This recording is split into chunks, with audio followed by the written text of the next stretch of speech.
दर्शक बंधु एथरे अभिनय कर समस्त चरित्र होची काल्पनिक क्या व्यंग कर उद्देश्य नुह यह केवल मनोरंजन भित्तिक दयाकोरी कहीं देह को नेबेनि जदि किसी भूल होता है दयाकोरी क्षमा करेंगे। मो माइकिनार प्राइवेट पार्ट टाटू लिभेले मो लेबी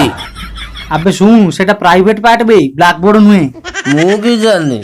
से झीर टाटू आग लिभाओ तापर मु जीवी ए लिभेला बेलू मो पाई गोटे वीडियो करिकी आनिबो पनु फेब्रुआरी 7 तारिख दिन तुम टाटू वाली सहित फेसबुक रे कथा हेतिलो कौन सत सत सर सेथिपाई तुमे बा हवा पई स्थिर कलो कौन तुमे टाटू देखि नथिलो ना सर से कथा मत से कही नथिला से प्राइवेट पार्ट रे टाटू देखि नथिले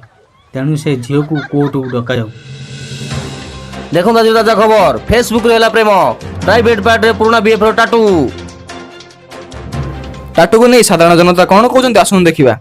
टाटू करने आगुरी 100 थर भाविया कथा पुणी प्राइवेट जगह पुराना बीएफ रो टाटू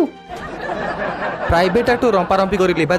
ना रहिबो तार सुनानी हबो आज कोर्ट रे मिलर टाटू वाले को काठगड़ा डाके पई चाहूची टाटू वाले हाजिर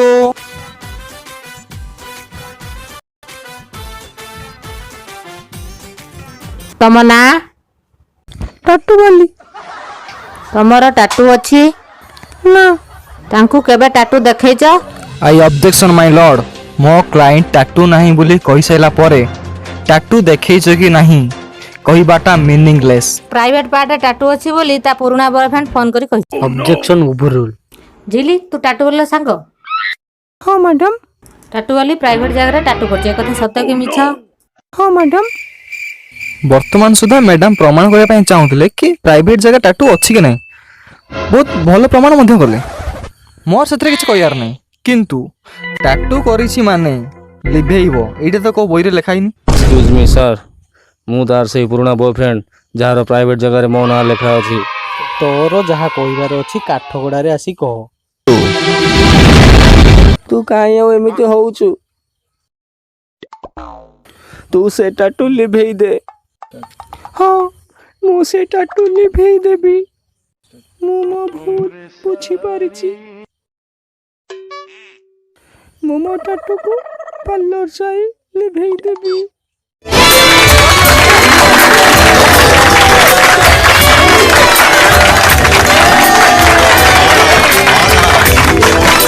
अदालत यही निष्पत्ति नेला जे टाटू लिभेला बेले एक वीडियो करा जिवो आउ से जगह रे मो ना लेखा